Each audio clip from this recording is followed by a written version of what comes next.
Japan की एक factory में एक वर्कर ने देखा कि फैक्ट्री की फर्श पर तेल की एक बूंद गिरी हुई है।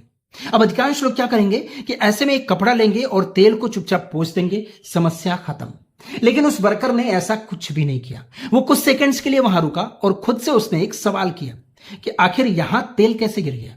उसने ध्यान से ऊपर देखा तो एक बोल्ट में से तेल लीक कर रहा था। अब कोई दूसरा आदमी होता तो बोल्ट को कस देता और चल देता, केस क्लोज्ड। लेकिन उसने ऐसा नहीं किया। उसने ध्यान से देखा तो सोचा कि आखिर इसी बोल्ट से तेल लीक क्यों कर रहा है, बाकी से क्यों नहीं कर रहा है। जबकि उसने उसे टाइट भी करके देखा। उसने उस बोल्ट को खोला तो देखता है कि उस बोल्ट का रबर गैस्केट खराब हो चुका था। समस्या का पता चल गया था। अब गैस्केट को बदल के समस्या का समाधान संभव था। लेकिन वर्कर ने ऐसा नहीं किया। वो यहीं नहीं रुका।